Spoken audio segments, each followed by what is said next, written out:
Hi everyone, today we're going to go over problem 1-5, which is from your review and preview section, but we're going to do this as teacher notes.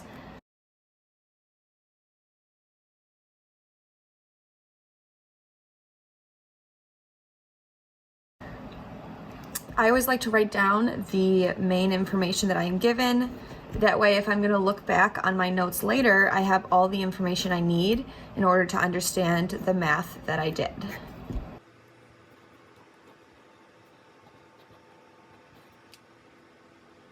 So if you want, you can draw a visual here of our input and output. So I'm going to put something in here. It's going to come out here. And then that becomes the input of our second machine in order to get our final output. So for part A, we want a final output of 5.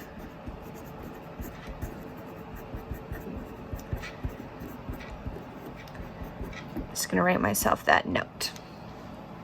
So there's a couple ways that you can attack this problem. I do want to try and think about it as logically as possible in order to save myself the hassle of guessing and checking multiple times in a row. So I know I want a 5 at the end. So I can work backwards here. If I want an output of 5, that means I want something to equal 5 or this to equal 5. So I'm just going to test those and see if either of these are possible.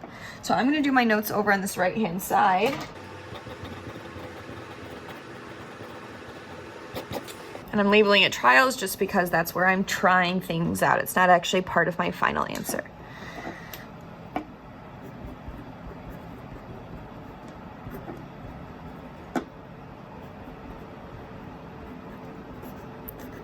And here I notice that nothing squared will get me 11. So I know that this guy can't go second because no matter what, there's no way for me to get this 5 here.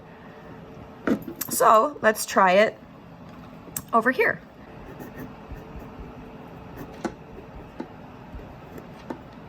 First, I have to undo my square. What I do to one side, I have to do to the other. Oops.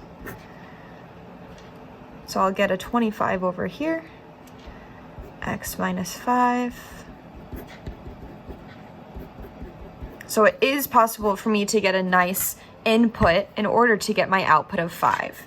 So I know that this has to be this g of x.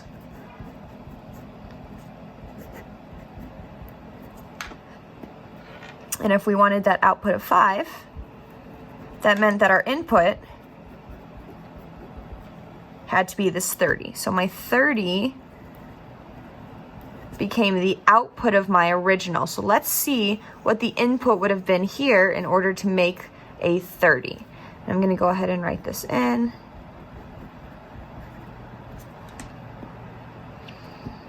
So x squared minus 6 equals the output of 30.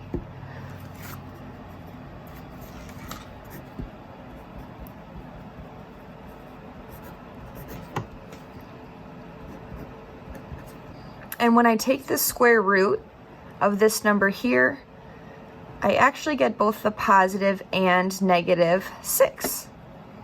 Because if I square a negative 6, I'll get a positive 36. And if I square a positive 6, that gets me a positive 36. This is my order for A. We're going to say input of positive or negative 6. H of x, then g of x will get us the output of 5.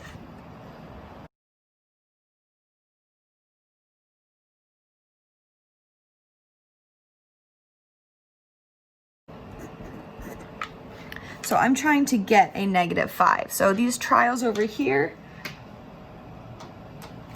I'm going to work on again. I'm trying to get a negative 5 output. So let's take our first equation. Let's see if we can get an output of negative 5. Let's add 6.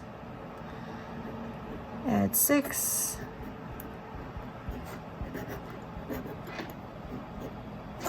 And then I can take the square root of that, and the square root of 1 is both a positive and negative 1. I'm only really worried about the positive right now, but just a good habit to get into. So since I have this input here, that works, but we still have to check if it will work with that first step. So if positive or negative 1 is my middle output, so just as a little visual here,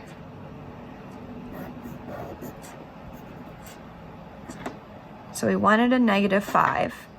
Let's try the positive 1 here. So it's the output of this first guy.